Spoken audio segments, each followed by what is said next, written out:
성공하기로 마음먹었다면 꼭 이루어집니다. 당신이 그걸 선택했으니까요. 시작의 기술이라는 책을 읽으면서 깨달은 건 완벽한 준비를 기다리다가는 아무것도 시작할 수 없다는 거예요. 불편함을 감수하고 지금 당장 시작하는 것, 그것이 바로 성공의 첫걸음이라는 걸 알게 되었죠. 많은 사람들이 새해 다짐처럼 무언가를 결심하지만 막상 실행에 옮기지 못하는 이유가 바로 여기에 있어요. 새해가 되면 많은 사람들이 다양한 결심을 하죠. 다이어트, 금연, 운동, 독서 등 수많은 목표를 세우지만 대부분은 작심삼일로 끝나고 말아요. 왜 그럴까요? 바로 완벽주의 때문이에요. 완벽한 준비, 완벽한 타이밍, 완벽한 조건을 기다리다가 결국 아무것도 시작하지 못하는 거죠. 완벽주의는 겉으로는 높은 기준을 추구하는 것처럼 보이지만 실제로는 실패에 대한 두려움의 다른 표현이에요. 아직 준비가 안 됐어. 조건이 맞지 않아. 시간이 없어. 같은 핑계는 모두 행동을 미루는 변명에 불과하죠. 완벽한 순간은 절대 오지 않아요. 기다리면 기다릴수록 시작은 더 어려워질 뿐이에요. 완벽주의를 극복하는 방법은 작게 시작하기예요. 거창한 목표 대신 작고 구체적인 목표를 세우는 거죠. 예를 들어 올해 100권의 책을 읽겠다 보다는 오늘 10분 동안 책을 읽겠다가 더 현실적이에요. 작은 성공이 쌓이면 자신감이 생기고 더 큰 도전을 할 수 있게 되죠. 완벽주의의 또 다른 문제는 분석 마비예요. 너무 많은 정보를 수집하고 분석하다가 정작 행동은 하지 못하는 상태를 말하죠. 현대 사회는 정보가 넘쳐나기 때문에 무엇이든 시작하기 전에 끝없이 조사하고 비교할 수 있어요. 하지만 이런 과도한 분석은 오히려 행동을 방해하는 장애물이 되죠. 저도 처음 블로그를 시작할 때 이런 함정에 빠졌어요. 어떤 플랫폼이 좋은지, 어떤 주제로 써야 할지, 디자인은 어떻게 해야 할지 고민만 몇 달을 했죠. 결국 일단 써보자라고 마음먹고 첫 글을 올렸을 때 그동안의 고민이 얼마나 무의미했는지 깨달았어요. 실제로 해보니 생각보다 어렵지 않았고 하면서 배우는 것이 훨씬 많았거든요. 완벽주의를 버리고 충분히 좋은 마인드셋을 가지는 것이 중요해요. 페이스북의 창업자 마크 저커버그의 유명한 말이 있죠. 완료된 것이 완벽한 것보다 낫다. 이 말처럼 70에 80% 수준에서라도 일단 시작하고 실행하는 것이 100%를 기다리며 아무것도 하지 않는 것보다 훨씬 나아요. 완벽주의는 종종 자기 비판과 함께 오죠. 난 아직 부족해. 더 준비해야 해. 이 정도로는 안 돼. 같은 부정적인 자기 대화가 계속되면 시작할 용기조차 낼 수 없어요. 대신 지금 내가 할 수 있는 최선을 다하자. 실수해도 괜찮아. 배우면 돼. 같은 긍정적인 자기 대화로 바꿔보세요. 작은 변화가 큰 차이를 만들어낼 거예요. 나의 생각으로는 완벽주의는 성공의 적이에요. 실패를 두려워하지 말고 불완전함을 받아들이세요. 시작이 반이라는 말이 있듯이 일단 시작하면 나머지는 따라오게 되어 있어요.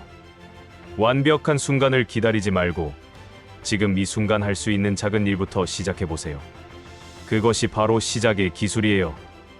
인생에서 진정한 변화를 원한다면 반드시 불편함의 다리를 건너야 해요. 이 개념은 정말 강력하면서도 단순한 진리를 담고 있죠. 우리가 지금 있는 곳은 익숙하고 편안하지만 동시에 만족스럽지 못한 상태일 수 있어요. 반대편에는 우리가 원하는 목표와 꿈이 있지만 그곳에 도달하려면 반드시 불편함이라는 다리를 건너야 하죠. 불편함의 다리란 무엇일까요? 새벽에 일찍 일어나는 것, 운동하러 가는 것, 새로운 기술을 배우는 것, 낯선 사람들과 네트워킹하는 것 등이 모두 불편함의 다리예요. 이런 활동들은 처음엔 힘들고 귀찮게 느껴지지만 이것들을 통해서만 우리가 원하는 변화를 만들 수 있어요. 많은 사람들이 불편함을 피하려고 해요. 하지만 불편함을 피하면 성장도 함께 피하게 되죠. 근육이 성장하려면 운동으로 인한 근육통을 겪어야 하듯이 우리의 능력과 삶도 불편함을 통해서만 성장할 수 있어요. 편안함 속에서는 현상 유지만 가능할 뿐 발전은 없어요. 불편함의 다리를 건너는 비결은 점진적 노출이에요. 한 번에 큰 변화를 시도하면 포기하기 쉽지만 작은 불편함부터 시작해서 점차 늘려가면 적응하기가 훨씬 쉬워요. 예를 들어 운동을 시작한다면 처음엔 10분만 걷기부터 시작해서 점차 시간과 강도를 늘려가는 거죠. 불편함을 대하는 마음가짐도 중요해요. 불편함을 적이 아닌 성장의 신호로 받아들이는 거죠. 아, 지금 내가 불편하다는 건 성장하고 있다는 증거구나 라고 생각하면 불편함이 오히려 반가워질 수도 있어요. 실제로 성공한 사람들은 불편함을 즐기는 법을 아는 사람들이에요. 불편함의 다리를 건널 때 중요한 건 왜를 명확히 하는 거예요.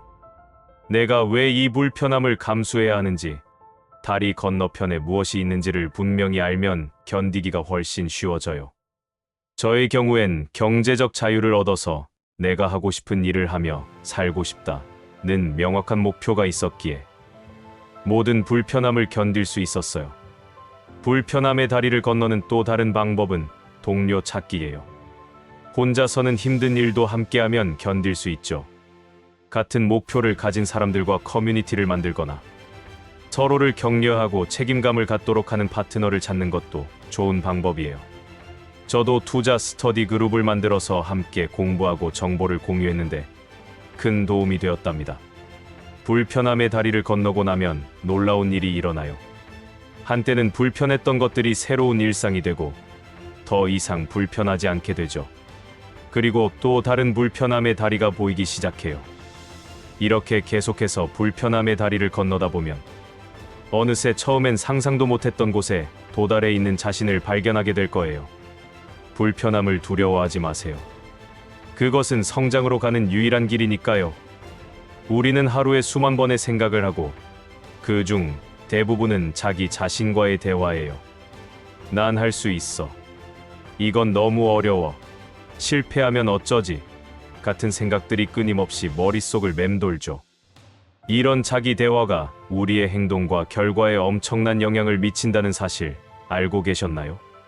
자기 대화의 힘을 처음 깨달은 건 시작의 기술을 읽으면서였어요. 책에서는 긍정적인 자기 대화를 하루에 수천 번씩 반복하면 잠재의식이 바뀌고 결국 행동도 바뀐다고 했죠. 처음엔 반신반의했지만 실제로 해보니 정말 놀라운 변화가 일어났어요. 매일 아침 거울을 보며 난 할 수 있어. 오늘도 최선을 다하자 라고 말하기 시작했죠. 자기 대화는 우리의 믿음 체계를 형성해요. 계속해서 난 수학을 못해 라고 말하면 정말로 수학을 못하게 되죠. 반대로 난 배우면 할 수 있어 라고 말하면 실제로 더 잘 배우게 돼요. 이것은 자기 충족적 예언이라고 불리는 심리학적 현상이에요. 우리가 믿는 대로 현실이 만들어지는 거죠. 부정적인 자기 대화의 위험성은 정말 무서워요. 미묘하고 작은 부정적 생각들이 쌓이면 모든 노력을 수포로 돌릴 수 있거든요. 어차피 안 될 거야. 난 운이 없어. 이런 건 나한테 맞지 않아. 같은 생각들이 바로 그런 예죠. 이런 생각들은 우리의 잠재력을 가두는 감옥과 같아요.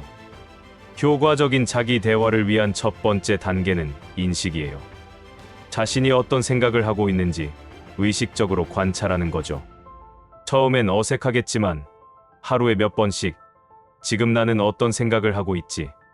라고 스스로에게 물어보세요.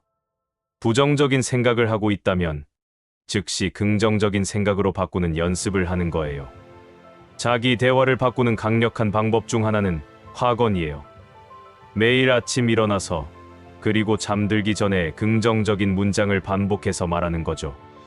나는 날마다 모든 면에서 점점 더 나아지고 있다. 나는 충분히 가치 있는 사람이다. 나는 내 목표를 달성할 능력이 있다. 같은 문장들을 감정을 담아 말하면 잠재의식에 깊이 새겨져요. 자기 대화를 할 때는 현재형을 사용하는 것이 중요해요. 나는 부자가 될 거야 보다는 나는 부를 창출하고 있다가 더 효과적이죠. 미래형은 목표가 아직 멀리 있다는 느낌을 주지만 현재형은 이미 그 과정 속에 있다는 느낌을 줘요. 이런 작은 차이가 큰 변화를 만들어낸답니다. 자기 대화의 또 다른 중요한 측면은 자기 연민이에요. 실수했을 때 자신을 비난하기보다는 친한 친구에게 하듯이 따뜻하고 이해심 있는 말을 해주는 거죠. 괜찮아. 누구나 실수해. 이번 경험에서 배운 것을 다음에 활용하면 돼라고 말하면 더 빨리 회복하고 다시 도전할 수 있어요. 죽음을 앞둔 사람들이 가장 많이 하는 후회가 무엇인지 아시나요? 놀랍게도 실패한 것에 대한 후회가 아니라 시도조차 하지 않은 것에 대한 후회라고 해요. 그때 그 사업을 시작했더라면, 그 사람에게 고백했더라면, 그 꿈을 쫓았더라면, 이런 했더라면 이 인생 최대의 후회가 되는 거죠. 호스피스 간호사 브로니 웨어가 쓴 죽기 전에 하는 후회 톱 5라는 책에서도 비슷한 이야기가 나와요. 죽음을 앞둔 환자들이 가장 많이 하는 후회 중 하나가 다른 사람의 기대에 맞추느라 정작 내가 원하는 삶을 살지 못한 것이라고 하죠. 남의 눈치를 보느라, 안정적인 길만 찾느라 정작 자신의 꿈은 포기한 거예요. 시도하지 않는 이유는 대부분 실패에 대한 두려움 때문이에요. 하지만 실패는 끝이 아니라 과정이에요. 토마스 에디슨은 전구를 발명하기까지 1만 번의 실패를 했다고 하죠. 그는 나는 실패한 게 아니라 작동하지 않는 1만 가지 방법을 발견한 것뿐이다 라고 말했어요. 실패를 바라보는 관점을 바꾸면 시도하는 것이 훨씬 쉬워져요. 102, 10 법칙이라는 의사결정 방법이 있어요. 어떤 선택을 할 때 10분 후, 10개월 후, 10년 후에 이 결정을 어떻게 생각할까를 자문해보는 거죠. 대부분의 경우 시도하지 않은 것에 대한 후회가 실패에 대한 후회보다 훨씬 크다는 걸 알게 될 거예요. 장기적 관점에서 보면 도전하는 것이 항상 더 나은 선택이죠. 시도를 망설이게 만드는 또 다른 요인은 현상 유지 편향이에요. 인간은 본능적으로 변화보다는 현재 상태를 유지하려는 경향이 있죠. 하지만 성장은 변화에서만 일어나요. 현재가 불만족스럽다면 무언가를 바꿔야 해요. 아인슈타인의 말처럼 같은 일을 반복하면서 다른 결과를 기대하는 것은 미친 짓이니까요. 시도하는 것의 가장 큰 가치는 결과가 아니라 과정에 있어요. 설령 실패하더라도 그 과정에서 배우고 성장하게 되죠. 새로운 기술을 익히고 인맥을 넓히고 자신감을 얻게 돼요. 이런 것들은 다음 도전을 위한 소중한 자산이 되죠. 저도 여러 번의 투자 실패를 통해 배운 것들이 결국 성공의 밑거름이 되었답니다. 시도를 두려워하는 사람들에게 제가 항상 하는 질문이 있어요. 지금으로부터 20년 후 오늘의 나에게 뭐라고 말하고 싶을까? 대부분은 왜 그때 시도하지 않았니? 라고 물을 거예요. 미래에 자신이 후회하지 않도록 오늘 용기를 내세요. 완벽하지 않아도 괜찮아요. 준비가 덜 됐어도 괜찮아요. 중요한 건 시작하는 거예요. 인생은 한 번뿐이에요. 다시 돌아올 수 없는 이 순간, 정말로 하고 싶은 일이 있다면 지금 시작하세요. 실패해도 괜찮아요. 적어도 해봤다고 말할 수 있으니까요. 시도하지 않은 후회보다는 시도한 후의 아쉬움이 훨씬 나아요. 왜냐하면 시도했다는 것 자체가 이미 성공의 시작이니까요. 여러분의 꿈을 향해 첫 발을 내디드세요. 그 발걸음이 여러분의 인생을 바꿀 거예요. 지혜의 가장 큰 특징은 복리 효과예요. 돈의 복리도 대단하지만 지혜의 복리는 더 놀라워요. 하나를 배우면 그것이 다른 배움의 기초가 되고 점점 더 빠르게 성장하게 되죠. 처음엔 책 한 권 읽는 것도 힘들었지만 이제는 일주일에 2에 3권씩 읽으며 새로운 통찰을 얻고 있어요. 지혜를 얻는 가장 좋은 방법은 독서예요. 하지만 단순히 읽기만 해서는 안 되고 읽은 내용을 실천해봐야 해요. 예를 들어 인간관계로 늘 읽고 나서는 하루에 3명에게 진심 어린 칭찬을 하는 실험을 했죠. 결과는 놀라웠어요. 사람들과의 관계가 눈에 띄게 좋아졌거든요. 지혜는 경험을 통해서도 얻을 수 있어요. 실패도 소중한 지혜의 원천이죠. 실패를 두려워하지 말고 그것을 지혜로 전환시키는 능력을 키우세요. 지혜를 나누는 것도 중요해요. 혼자만 간직하는 지혜는 반쪽짜리예요. 다른 사람과 나눌 때 지혜는 더욱 빛나고 나누는 과정에서 더 깊은 이해를 얻게 되죠. 지식의 나눔은 곧 지혜의 성장이에요. 나의 생각으로는 진정한 부자는 돈이 많은 사람이 아니라 지혜가 많은 사람이에요. 돈은 순간적으로 사라질 수 있지만 지혜는 평생 우리와 함께하며 더 많은 부를 창출할 수 있는 능력을 주죠. 여러분도 물질적 부만 좇지 말고 지혜를 추구하세요. 좋은 책을 읽고 새로운 경험을 하고 실패를 두려워하지 마세요. 그 모든 것이 여러분을 더 풍요로운 삶으로 인도할 거예요. 지혜는 누구도 빼앗을 수 없는 가장 안전하고 가치 있는 자산이니까요.